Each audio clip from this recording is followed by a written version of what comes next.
Welcome to the Smart CEO Smart Chat. I am Kyra Hardwick, and I am thrilled to be here with you. Thanks for tuning in. We hope that this episode will be an incredible influence on the way that you do the work that you do every day. So whether you're a smart CEO, working from home, working from the office, simply navigating your life and family, whatever it is, today's the day you made a great decision to tune into our podcast and get this smart talk. So let's dig in.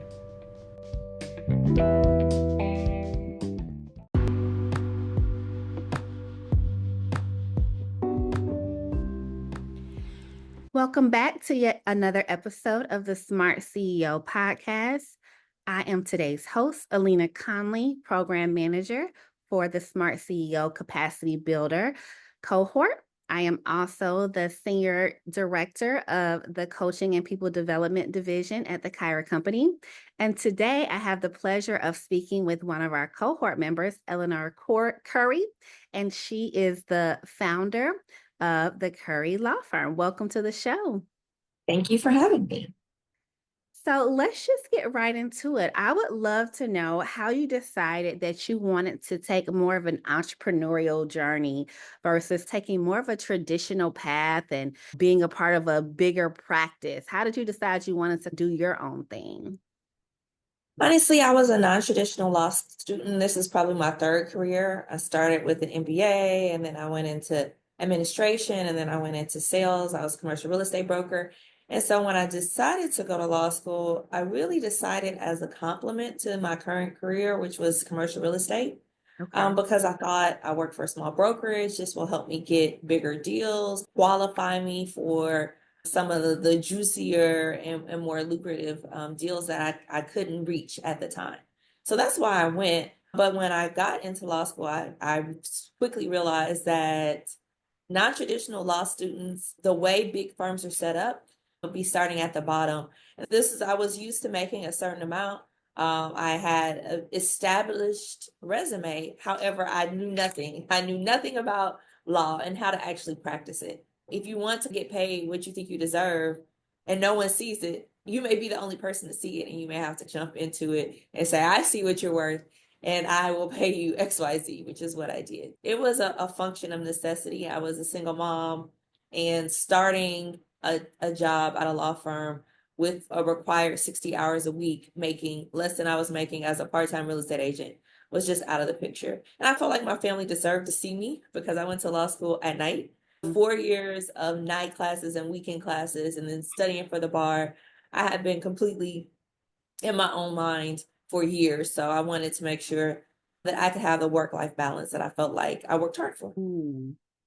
Well, you just said a mouthful there. So I am going to dissect a lot of that because especially as moms, as women who are working moms, there is a distinct balance between when we're in seasons when we know we have to put our head down to either go to school, get that next degree so that we can position ourselves to live the life that we want to live, but also knowing that once we get that, we want to transition back to finding more balance, right? And so within my coaching practice, what you're doing is what we refer to as life crafting, which is really thinking about what is it that I want to make? How do I want to show up for my kids? How do I want to show up for myself? And then how do I create that, right? Versus this more traditional approach of they say once I go to law school, I have to start at the bottom.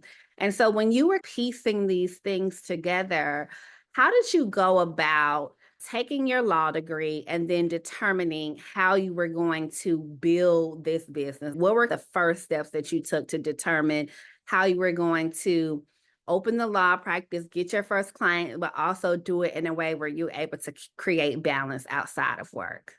Yeah, I learned a lot. I would say I highly recommend anybody at least trying a sales job because you learn a lot. You learn a lot about not taking things personal. You learn about a lot about setting your own goals and blazing your own trail. And when I got into real estate, I read a book about starting a career in real estate, and it was like your first clients are your sphere of influence, the people that you know, the people that like you, the people that want to support you. And when I became an attorney, my sphere of influence were based on the relationships that I built in commercial real estate. So they were the agents I knew and the brokers I knew who I could say, hey, I'm an attorney now, so I can review that deed for you or write that lease. And so I just tapped into kind of the same modus operandi I was already using as an agent, which was to use people who knew and liked me and say, hey, I have this new offering or I'm doing something different. Would you consider sending clients or my way or using me yourself for my services? So I went back to what I already knew and how I was already operating. I knew that these people needed help. They needed help with lease review because I was an agent and I knew that you can't do the unauthorized practice of law. So either it doesn't get done or you refer it to an attorney. So I just asked to be in the loop of the attorneys that people were referring to. Like I said, it was already in my wheelhouse. I was already doing it, but from a broker's perspective, not necessarily from a legal perspective. So it all was in line and was things I was doing with people I already knew. And that's where I started, and that's where my practice was for a long time. I was just a real estate attorney. Now, talk to me about that first sales role. What were you doing in sales? What were you selling in? And what were some of the top skills that you learned? Yeah, I was selling real estate and I did start in residential and did that for about a year, bought my first house with my license, and then just got on the circuit of calling people, hey, are you looking to buy, sell, or lease? And did that for about a year. But at the time, I was still working as an administrator for a physician, and it came up to the time that we needed to renew our lease. So in the process of doing that, I saw what to me was a real opportunity because I had some experience in real estate, not commercial real estate. And here I was thrown into a situation where I was negotiating a lease. What did the terms mean? What were the consequences of the terms? I had zero clue, no real idea of the magnitude of what I was committing to. That this was, it sounds okay, we'll be paying XYZ a month. But when you multiply it over the course of the time, that's $1 million lease. This is $1 million document that I'm negotiating, right? And so I understood I didn't understand really the weight of what I was doing, and that other practice managers also did not understand the weight. And it was a service that was paid for usually by the landlord, right? So it's a pretty easy sell if I can talk to someone and say, I can take something you don't want to do off your desk and you don't have to pay me for it, right? It's a pretty easy sale if you could talk to the right people. And so that's what I began to do. Just talk to other office managers. When is your lease up? Let me do your either renewal or help you find new space.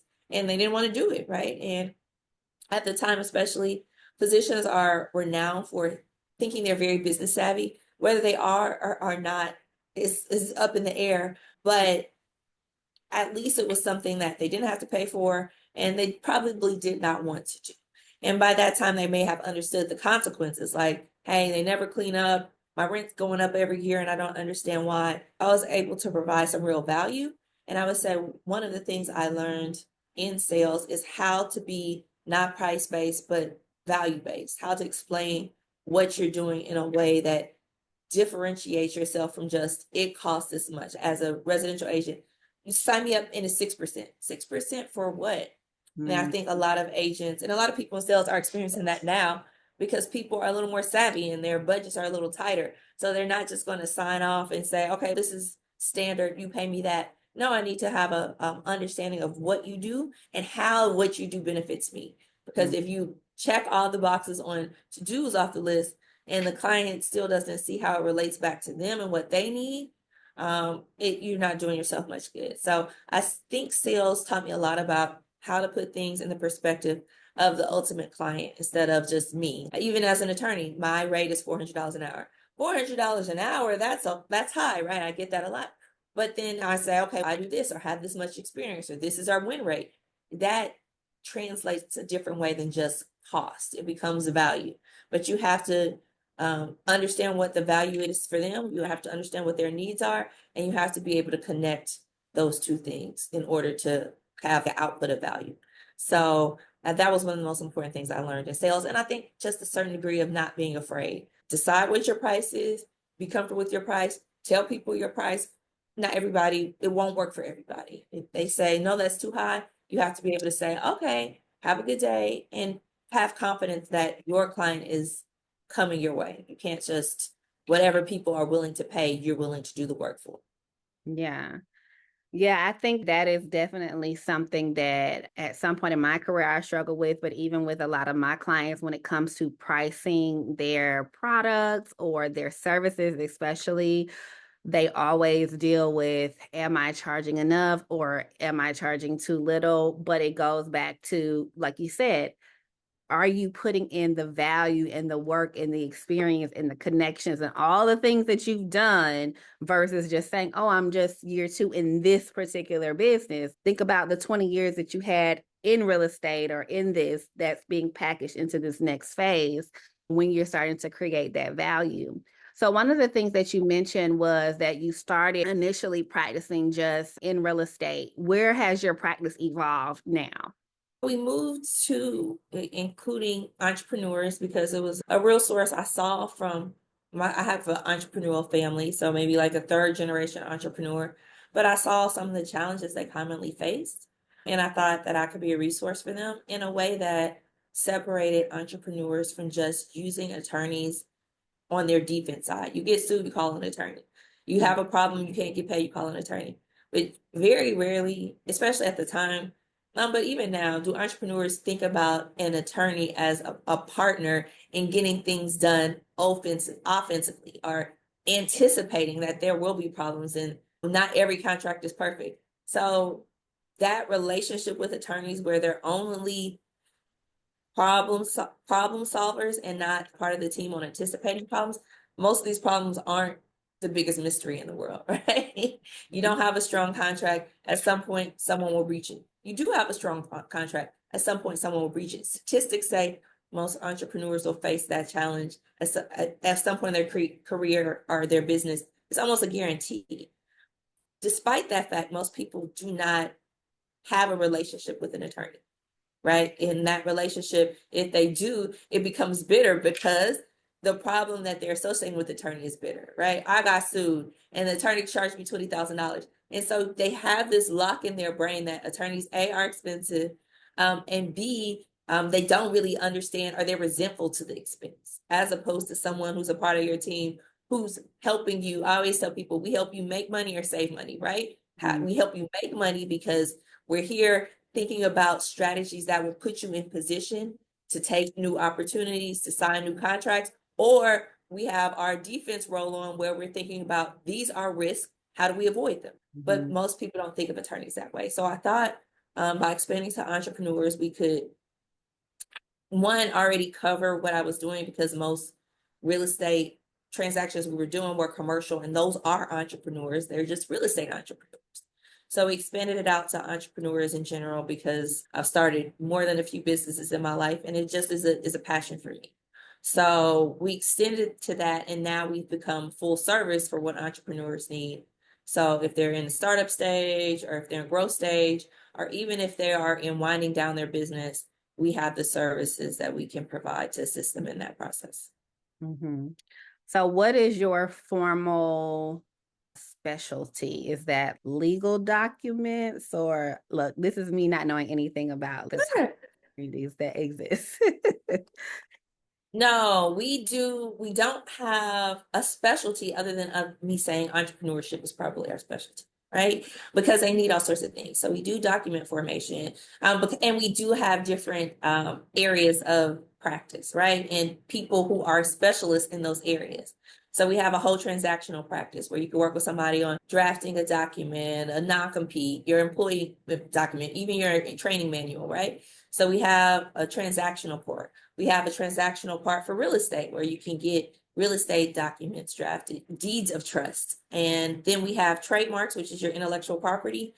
We have litigation, and then we have kind of succession planning, which would be your trust, your estates, and your plan if you're going to do a buy sell for your business. So it takes you from the full gambit of a business life cycle. So that's from your startup to your wind down. But no murder cases. No, we do not do criminal law. You have to follow your heart. So no, if an entrepreneur needs it, except if you are getting in a criminal case or divorce, we help you. If not, we can send you to someone who may help you, but we don't do those things. Now, when you were deciding to practice law, and I have so many attorney friends, and I'm always teasing them because I, of course, like most people, love watching all of the shows, right? And so right now, my show is, what's the new show that's on Hulu? Do you know what I'm talking about? Yes, what's, oh, Reasonable Doubt. Have you heard about Oh, that? okay. I've heard of it. I've not watched it. Oh gosh, you gotta watch it. Anyways, with all of these shows, we see, and I guess what I'm trying to get to is we see now in media a lot of representation of these powerful Black women as lawyers and attorneys. And again, one of the things that we see represented in the media is this narrative of you can't have it all, right? And so one of her storylines is she's this powerful attorney, she's winning all of these cases, but her marriage is suffering. She's struggling with her kids. She's picked up this bad habit of chain smoking. And then now in the second season, she's like trying to fix all of these things, right? She realizes, I want to stay with my husband. I want to spend more time with my kids, but this is all after this whole scandal.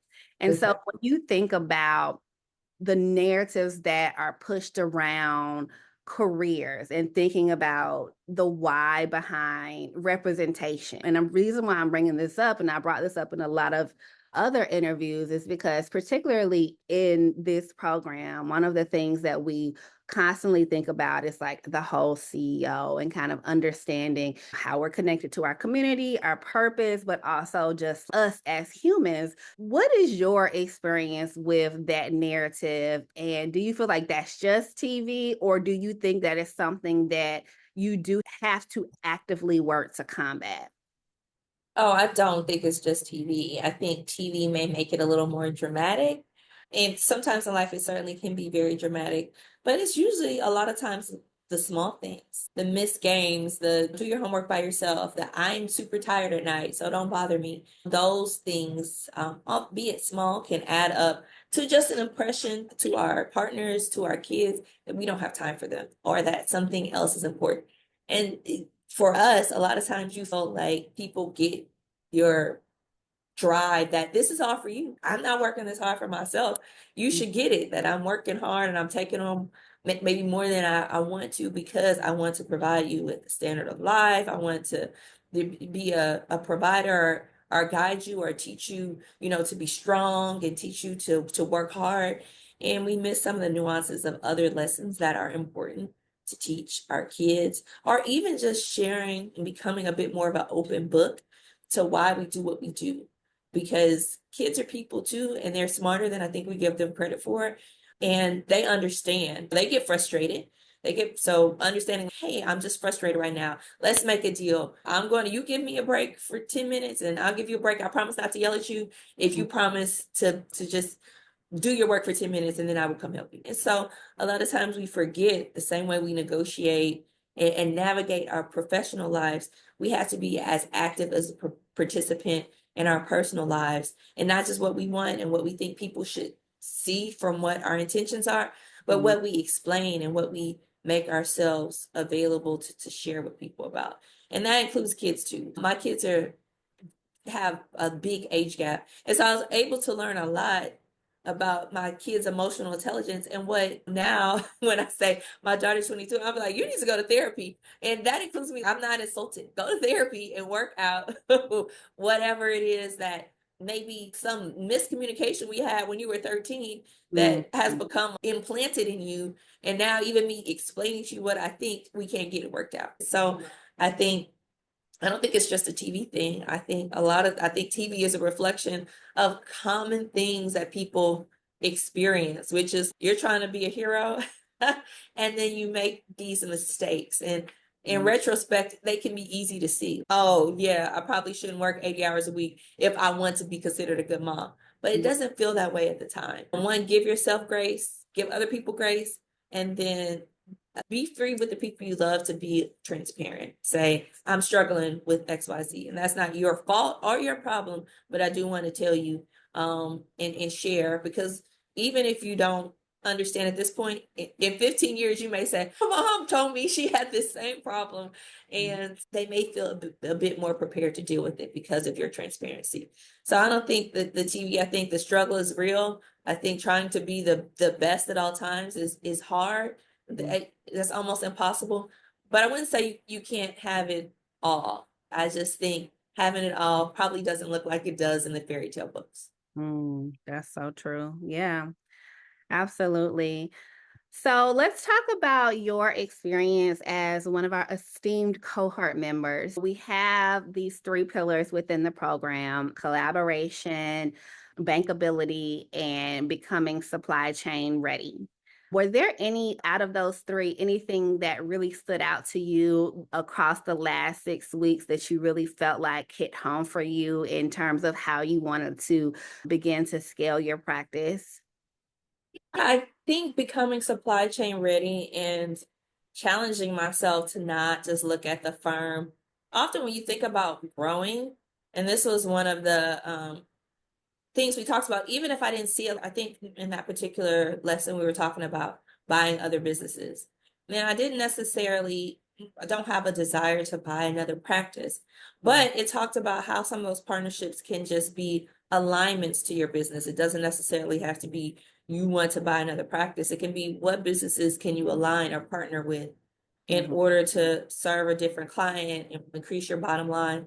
And that to me was super meaningful because I'm at a point where piling on more, I understand that more clients is more work, and piling on more work doesn't necessarily sound like my heart's desire after working for, 30 years. So you start thinking, what else can this look like? And how can I reimagine how I work, how I practice, how I make money so that it better fits into who I am now? And I think because how America works, we don't have time for you pick a career. Most people pick a career, maybe you change your career once and you run in that direction Forever. to exhaustion.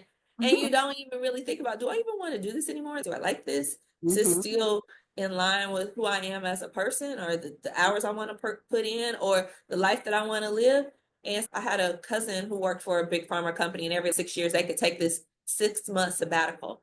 So maybe most people can't take a 6 month sabbatical, but taking the time to just say, is what I'm doing what I want to continue to do and how I want to continue to make money, even as an entrepreneur, because it can sound scary. That's your business baby, and you have to keep going. You have to keep pushing. It has to be successful. But I was really challenged to think about ways that I could realign that would get me to where I wanted to be, not just professionally, not just my business, but personally. And those are different things, and they can be in line and they may be not in line, and they may not be syncing up. And if not, nobody's going to fix it but you. So I really thought about different avenues that the business could go in that did feel a little less stress intensive, and that would give me just a peace of mind where I was sleeping without tossing and turning every night. Because as it is, client cases feel very personal to me, but there are different lines of business that are not as personal and that are a little more automated and that are a little more easy to anticipate what the workflow is. In that way, I got a chance to really rethink for 2025, what are we trying to build? And it's not just signing up more clients. Absolutely. So it sounds there wasn't necessarily full alignment or syncing in your current state. So what were some things that were coming up for you? What keeps you tossing and turning at night? I think when you work, especially we have a lot of clients that are in litigation and they are concerned. It's usually their first time being in a lawsuit. They're nervous, they're scared, they want their case to go, you want their case to go well, but it can be intensive as far as communication with the client. It's not like a set it and forget it, at least the clientele we have, because it's not just like $1 million entity that just will cut a check. It's nothing personal about it. They get sued and they sue people and they pay lawyers, and that's all there is. A lot of this is family relationships when it comes to real property. You and your sister disagree about some inheritance your parents left, right? And so it feels very personal. And then the repercussions are very real for most people. the idea of spending $60,000 on a trial, that's a lot of money. I don't take it lightly, and I don't think it should be taken lightly. That being said, it's only a certain amount. This is why so many attorneys get burnt out of other people's stress you could take on in your life and still keep your mind sharp where you need it to be. So just finding some balance between those type of very personal cases that we can take on and the cases that are a bit more like corporate, where we're talking about just dollar figures, not people's personal lives, people's life savings. And I think finding a balance so that you can put it home, because I find criminal law attorneys, we're certainly not as personal as criminal law attorneys or family law attorneys, but if you talk to those attorneys, they are always on, always available to their clients, always fielding their questions, because it's a very personal nature. And when you're talking about a huge amount of money for someone personally, it's going to become personal whether you understand it to be or not, because there's a lot of money on the line. Yeah, I can imagine. Wow, I definitely salute you. You're doing the Lord's work with that one. It's interesting that you brought up the 6 month sabbatical, because that is something that I have as part of my coaching program, is what I introduce to clients as what we call the present pause. And I don't know if I talked to you guys about this in our mindfulness sections, but I brought it into my program because one of my clients talked to me about how she had a coworker friend in the marketing space where basically he was this highly sought after marketer. But what he would do is he would do these 6 month stretches. And I don't even know if it was 6 months. It might have been like a 90-day run where he would work on projects and then he would take like 60 days off. And then in those 60 days, he would rest, he would read, he would consume, he would travel, but it would make it where he would allow his mind to regenerate new ideas. And then it would allow him to then go back onto these new projects with fresh perspectives. But it kept him on his toes, but also gave him this ability to recharge. So when you think about that model, even for your life, thinking about, is this really what I want to do, or how do I want to move forward? Number one, have you ever taken a time to sit back and say, is this really what I want to do? And then if not, my question to you would then be, what do you feel like your vision would be? And we talked about this a lot in the cohort in terms of like exit strategy, in terms of succession planning for our own businesses. Have you thought at all about what would be your next move beyond the practice, if anything?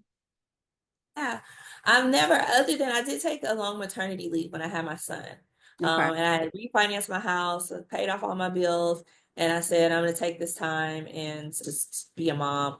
And so he was with me for a year before he went to daycare. So I did do that, but it wasn't me sitting in Central Pay, right? It wasn't just like a complete reset. I was being a mom while I was doing that. So although I have not taken a sabbatical, I think it's an amazing idea. What I do believe in, and I get some flack for, or I get some teasing about, but I will pick up my life, sometimes pick up my life with my kids and go on a vacation. And people are always like, man, you are always on the plane, you're always on the go. But that is my piece. It may not be everyone's piece, but people have to choose their piece, and people have to prioritize their piece. Whatever respite you can get and whatever is important to you that helps you feel recharged, that helps you feel rejuvenated and makes your mind available to refocus on the things that are important, you have to do. And that for some people, that just may be a good night out in dinner or going to church on Sunday. But whatever it is, prioritize it and don't let anybody talk you out of the need for it. And I have done, even when I was okay, the people are like, you have to slow down, you have a baby again. And I was like, okay, my baby can come, especially because under 2, the travel is free. So Okay. it's still relaxing. Being in Italy is relaxing with him too. I don't know if you've never been, or you can't travel with kids, that's stressful. Not stressful, more stressful than anything else. Traveling with kids was fine. I traveled with a 3-month-old, 6-month-old, 1-year-old, and everything worked out just fine. So I would say, fine, you may not take a 6-month sabbatical, but take a day sabbatical and do the things that are important to you. And it may feel like a splurge or spending unnecessary money, but if it's important to your mental health, it's important and you should do it. That's what I would say on the first regard, as far as a sabbatical. But as far as succession and next stage for my business, I certainly hope that my staff and some of the attorneys here, I always tell people it's called Curry Law Firm just because that's how I started, but I don't hope that's how it finishes. And it ends up being CFB HYZ Law. I don't have like a personal stake where it's my name, my practice, and my firm. I do not care. In fact, if somebody wanted to buy me out and change his name to the Purple People's Law Firm, that sounds nice to me. Whatever you like, whatever's clever. My ego's not in it in that sense. And if their opportunity came, if someone came and said, I'll pay XYZ for your law firm today, I would pack. I wouldn't even pack. You can have this stuff too. Here's my phone. Grab my purse. Good luck to you. Have a good day. I'm always open to opportunities, but it's always called, is the price right? And in my later iterations, I would still I think I'm good at generating clients, even if I don't want to do the law firm work anymore. As far as the client relationship part, I would be fine with, but doing things that I'm more passionate about, speaking, talking to entrepreneurs, helping them understand the power they have in their business is probably would be the next phase if I wasn't a practicing attorney. Mm-hmm. Wonderful. Thank you so much for giving us your time today. This was just such a powerful and enlightening conversation. I truly enjoyed having you in the cohort. I loved watching you collaborate with your fellow cohort members. And I look forward to seeing you at your capstone event. So to our listeners, thank you for tuning in. Please get connected with Eleanor and the rest of her cohort members on our Mighty Network community. And we look forward to seeing you all on the other side as part of our Smart CEO programming and future opportunities. Thank you, Eleanor, again. Thank you. You guys have a great one. Thanks for listening to Smart Chat. Smart CEOs, you are on your way. We hope this episode has been fantastic for you. We are excited that you were here. So here's the deal. Follow us on all of our social media, look up the Kyra Company, and join us on all of our private platforms. We invite you to join our private Facebook group at the Smart CEOs. Jump in, join the conversation, and learn more about what we can do every day to grow our business and grow our community. Thanks so much for joining us. We're excited that you were here. Once again, I'm Kyra Hardwick, and you know it. I was thrilled to bring the Smart Chat to you. Take care. Talk to you soon.